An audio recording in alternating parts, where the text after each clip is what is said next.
Hey everybody, welcome to the video. So I'm breaking down the Monday Night Football showdown slate for tonight on DraftKings. We have an AFC North showdown between the Pittsburgh Steelers and the Cincinnati Bengals. It's more than likely going to be a lopsided game. We have a 14.5 point spread here and only a 40-point over-under in Vegas. So I'm not expecting fireworks.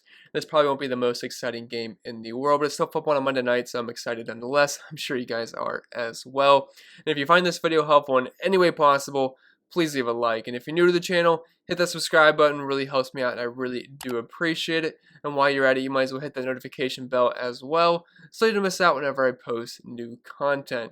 And YouTube tells me around 50% of the people who watch these videos have not yet subscribed. So if you're a frequent visitor to the channel, or if you're just new and like what you see, consider that subscribe button because it really helps the channel grow, and that's obviously going to help me out as well. And if you want to follow the socials, then the bottom left hand corner of your screen. And if you want to help support the channel over on Patreon, link is down below for that if you want access into the entire data sheet, cheat sheet, projections, and my Discord chat as well.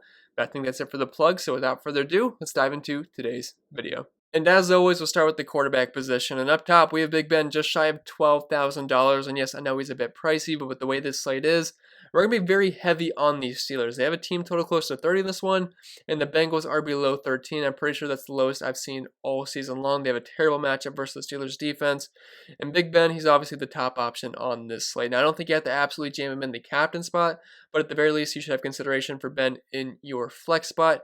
I actually think going with one of his pass catching options in the captain spot might be a better way to go, just because you can save a couple of bucks, have some more wiggle room in your lineup, and I feel like they have similar upside relative to their price points. But overall, I do like Big Ben quite a bit. It's a good matchup versus Cincinnati through the air. They rank 29th DVOA versus the pass, and they're allowing the 14th fewest points per game to the position, which I know is more so mid-range rather than being awful compared to their 29th DVOA versus the pass, but I still think it's a pretty decent spot here for Big Ben. He's also got good weapons to get the ball to and Juju Smith-Schuster, Chase Claypool, inconsistent option, and Eric Ebron, but he's always going to get targets. And then Deontay Johnson, he's always going to get peppered with targets, even though it seems like he's dropping every single ball that's thrown his way recently, but he's still a good route runner, can find ways to get open. He can make some big plays as well. He just has to be able to catch the ball a little bit more consistently.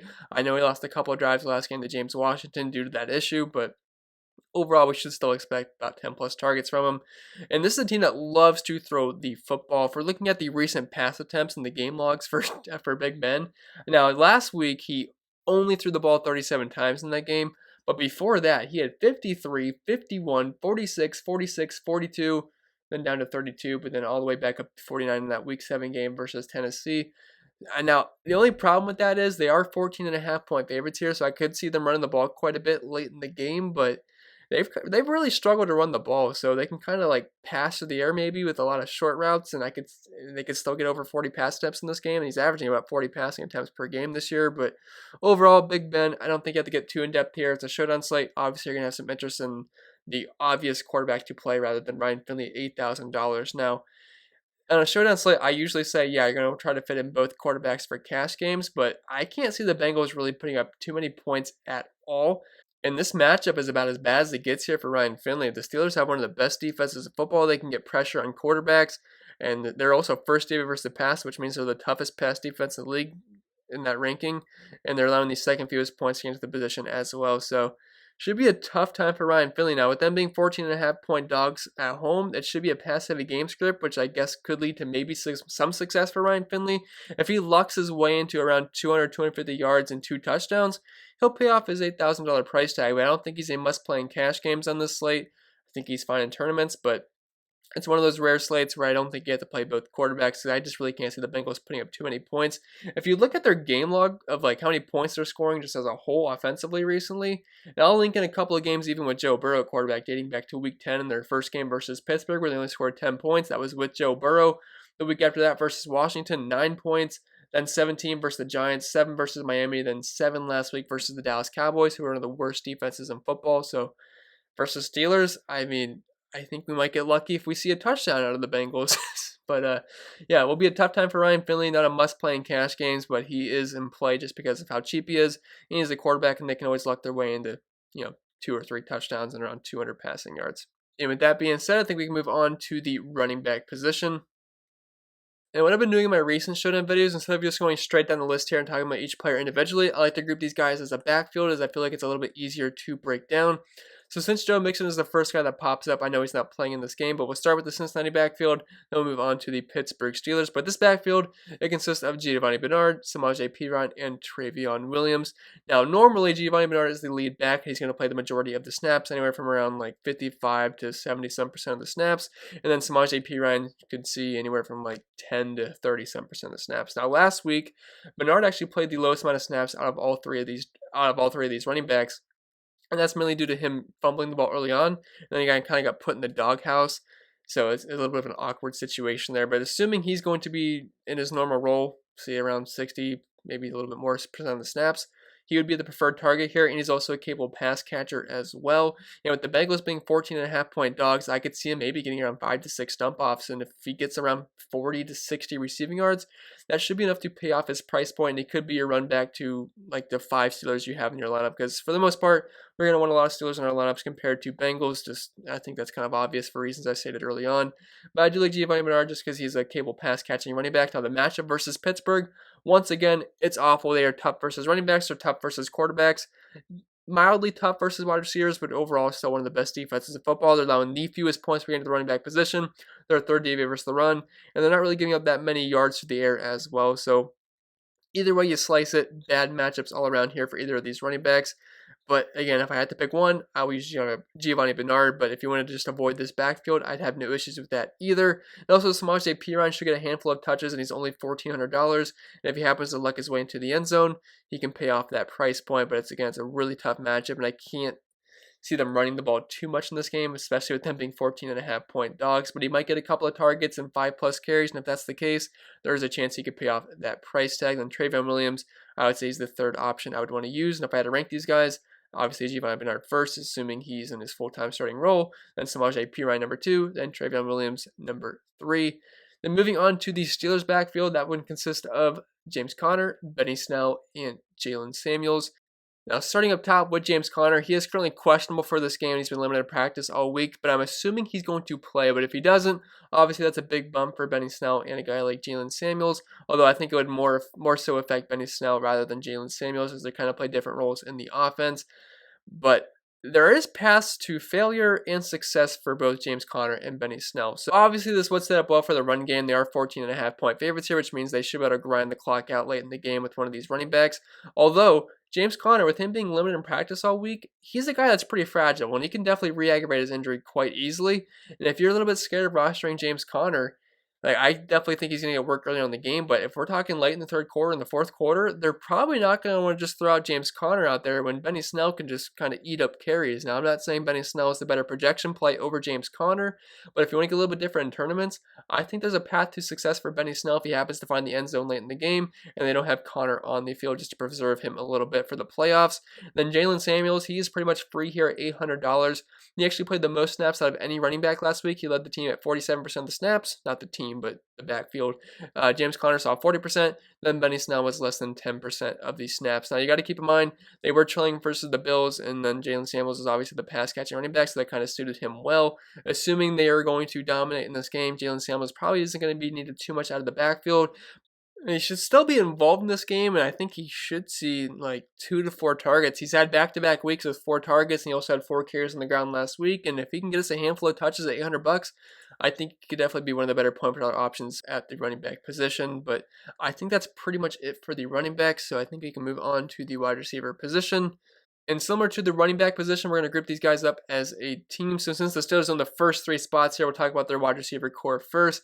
But we have Diontae Johnson, Juju Smith-Schuster, Chase Claypool, and then James Washington all the way down there at $4,400. But we'll start up top with Diontae Johnson at $10,200. Wide receiver 1 in this offense, but he is dealing with a severe case of butterfingers right now, and it actually led him to getting benched last week in favor of James Washington. But Coach Tomlin said he's going to give him a clean slate this week, so assuming that's the case, I say it's all systems go once again for Diontae Johnson. And he gets peppered with targets every single time he has a full healthy game. So disregarding last week because he did get benched for a period of time, he's had 12, 13, 16, 11, 10, 15, 13, and 10 targets in all of those games. Now, if you're looking at his numbers on the season, you got to keep in mind he's left quite a few games early on due to injury, so he's averaging around 9 targets per game. But if you take those games out of the equation, we're talking pretty much 10 plus targets per game and close to a 30% target share. So yeah, we're going to have plenty of interest here in Diontae Johnson. I think I have enough money to fit him in. He's the guy I'd want to pair with Ben Roethlisberger the most, and he's the guy in this offense. He's kind of playing in the Antonio Brown role. Now, individually, he might see a good amount of William Jackson, which could be a bit of a concern. I see he's been a very fine corner for the Cincinnati Bengals this season, but overall, I still think Diontae Johnson's one of the best plays on the entire slate. They're still 29th DVOA versus the pass, more so mid-pack versus wide receivers, but if he's going to give me 10 plus targets on a showdown slate, yeah, I'll have plenty of interest in Johnson. Then moving down from him, we have Juju, who's $200 cheaper. Now, if I had to pick between one of those guys, I'm obviously going with Diontae over Juju Smith-Schuster, as I feel like the targets are a bit safer with Johnson here.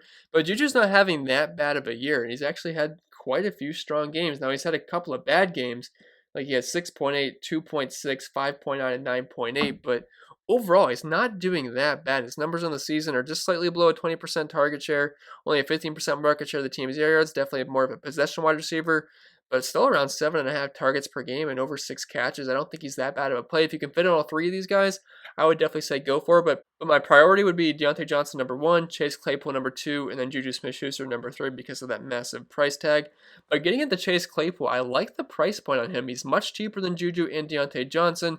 And we know the ceiling is very high for Claypool. He's had quite a few big games this season. He's been scoring a ton of touchdowns. He's actually averaging the most touchdowns on average per game out of all these wide receivers, including James Washington. He's the down the field threat in this offense. Diontae Johnson has an 8 out of 7.1, and Juju Smith-Schuster has an 8 out of below 6. But Chase Claypool is sitting at 12.8. He's got a 30% market share of the team's air yards. He had 2 touchdowns last time he played Cincinnati. Now, the only problem with using Claypool is that the snaps are a bit lower than Juju and Diontae Johnson. He's sitting around 40 to 67% of the snaps, so that can fluctuate a bit, which honestly I don't get. I feel like he should be on the field as much as possible, as good as he's going to be, in my opinion. So, yeah, $8,600, you get some savings off of Diontae and Juju Smith-Schuster. So, I would say Claypool has a decent chance of being the best point per dollar option out of all those 3 big wide receivers.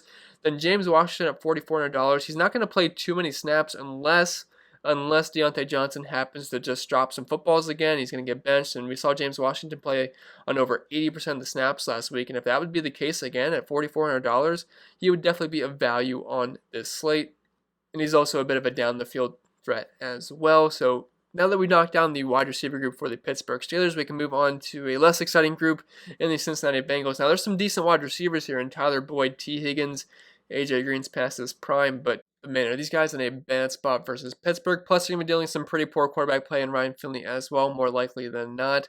But for the most part, the guys that see the most snaps in this offense or in this wide receiver group, it's Tyler Boyd, T. Higgins, and AJ Green. And then you can kind of mix in Alex Erickson and Mike Thomas in there as well, but it's probably going to be anywhere around 10% or less of these snaps.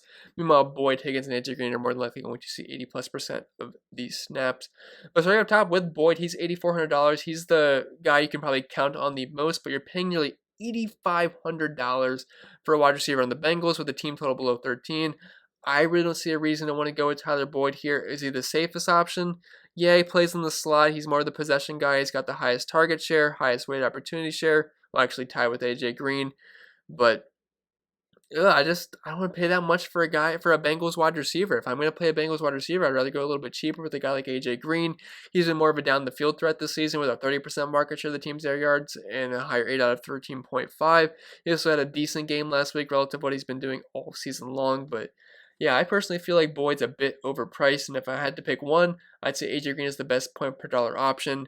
Then T. Higgins, he's kind of middle of the road there, where I think he's okay, but again, I feel like he might be a bit overpriced at close to $7,000, because I do think all these guys are going to have a pretty tough time against a really tough secondary in the Pittsburgh Steelers. And then Alex Erickson and Mike Thomas. If you want to get a bit funky and go really cheap here, I guess they could have some value, but the targets are really just not have been there this season. Like, we're talking 1 to 3 targets max for these guys. Like, Erickson on the season, about a half a target per game, and Mike Thomas around 2 targets per game. But even then, it's nothing you can really count on too much. So I think we can move on to the tight ends, and then we'll kind of wrap up the video with the defense in the kicker position. But we'll start up top with the best tight end to use on this slate. It's Eric Ebron at $6,400. He's actually in a really good spot versus Cincinnati. They've struggled versus tight ends all season long.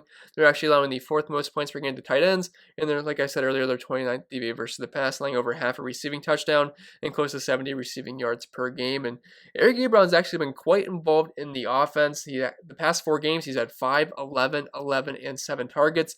On the season, slightly less than 6 targets per game, about a 16% target share, and about a 16.5% market share of the team's air yards. So I actually think he's a pretty solid mid-range play here. Obviously, he's not going to be as great of a play as one of the wide receivers like Juju, Claypool, Deontay Johnson, but that comes with a discount here. And I think if Eric Ebron catches the touchdown, he has a pretty good shot at being one of the better plays on the slate, especially in the mid-range. So I definitely think he is viable, and he's going to play the majority of the snaps as well. Last week, he saw around 65% of the snaps, and Vance McDonald was around 30% of the snaps, but McDonald's not really that much of a threat in the passing game in this offense, as he's only averaging about a target per game this year. Then moving on to the Cincinnati Bengals, it's pretty much Drew Sample. Then after that, I wouldn't really want to target any other Bengal tight end, as they just really aren't that involved in the passing game. And even then, I feel like Sample's a bit overpriced here at over $4,000, especially with Ryan Finley at quarterback. And plus, the Steelers are very tough on tight ends, allowing the 2nd fewest points per game to the position. And I just, like I said earlier, I feel like he's a bit pricey there at $4,200. I'd rather take a shot on James Washington at $4,400 than playing Drew Sample at $4,200. And with that being said, we can move on to the defense. And obviously the Steelers at $7,200 are a good play, but they are a bit pricey. I hate paying that much for a defense, but I would not be surprised if they finish with over 10 points in this one, because they're 14.5-point favorites here. They have a team total below 13 against them, and they're facing Ryan Finley at quarterback. There's no Joe Mixon. I am not scared at all from the Bengals. And again, there's limited upside for a defense when you pay, especially at over $7,000. But I'd say there's a halfway decent shot of them scoring a defensive touchdown. They're definitely going to rack up some sacks. They've been doing that all season long. They should be able to get some turnovers. So even though they're a bit pricey and it goes against what I usually do, I think the Steelers defense is certainly in play. But again, they do have limited upside because they are a defense, but there's always the chance of them scoring a defensive touchdown and breaking the slate. And the Bengals defense, pretty much no thank you for me. I know they're cheap at $2,200, but they're not a good defense. They're 14.5-point dogs here. They have a team total close to 30. I think there's better value plays on this slate than the Bengals defense. And then as for the kickers, they are what they are. If they hit their field goals, they hit their field goals and they become decent value plays. If they don't, well, they don't. It's hard to project kickers, but obviously if you have to pick one, Chris Boswell is the preferred option here because they have a much higher implied team total and they should have more scoring opportunities rather than the Cincinnati Bengals. So again, but they're just kickers and they're hard to project, but obviously my preferred target would be Boswell over Austin Seibert. And with that being said, guys, I think that's it. So I hope this video was helpful. If it was, make sure to leave a like, and if you're new to the channel, hit the subscribe button. It really helps me out and I really do appreciate it. If you want to follow me over on social media, I'm at ChrisPennell16 over on Twitter. It's on the bottom left-hand corner of your screen. And I'm also at CPenn16 over on IG. And if you want to help support the channel over on Patreon, link is down below for that. It's $10 a month for the NFL stuff. You get access to the spreadsheet, the projections, cheat sheet, notes, Discord chat. And I do cover some other sports as well. I think that's pretty much it. I'm going to get out of here and I hope you guys enjoy the start to your week.